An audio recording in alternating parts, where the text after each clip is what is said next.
અયોધ્યા ખાતે પ્રાણ પ્રતિષ્ઠા મહોત્સવને લઈને જિલ્લામાં કાયદો વ્યવસ્થા જળવાઈ રહી તે માટે ભરૂચ રેલવે એસટી ડેપો સહિત જાહેર સ્થળો પર પોલીસની ટીમનું સઘન ચેકિંગ હાથ ધરાયું।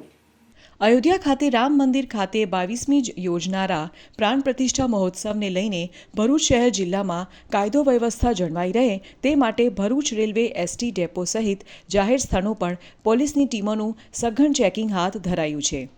ભરૂચ જિલ્લો એક સમયે અતિ સંવેદનશીલ જિલ્લામાં ગણાતો હતો, ત્યારે અયોધ્યા ખાતે રામ મંદિર ખાતે 22મી યોજાનારા પ્રાણ પ્રતિષ્ઠા મહોત્સવને લઈને ભરૂચ શહેર જિલ્લામાં કાયદો અને વ્યવસ્થા જળવાઈ રહે તેમજ સંવેદનશીલ વિસ્તારમાં કોઈ અનિચ્છનીય બનાવ ન બને તે માટે ભરૂચ જિલ્લા પોલીસ વિભાગ સતર્ક બન્યું છે। ભરૂચ એસપી મયુર ચાવડાની સૂચનાથી શહેરના ભીડભાડવાળી જગ્યાઓ તેમજ બાગ બગીચા, એસટી ડેપો, રેલવે સ્ટેશન તેમજ ધાર્મિક સ્થળોએ ખાસ ચેકિંગ કરવા સૂચના આપી હતી, જેના ભાગરૂપે ભરૂચની સ્પેશિયલ ઓપરેશન ગ્રુપ તથા બોમ્બે ડિસ્પોઝલ સ્ક્વોડ તેમજ ડોગ સ્ક્વોડ દ્વારા વિવિધ વિસ્તારોમાં સઘન કરવામાં આવી રહ્યું છે।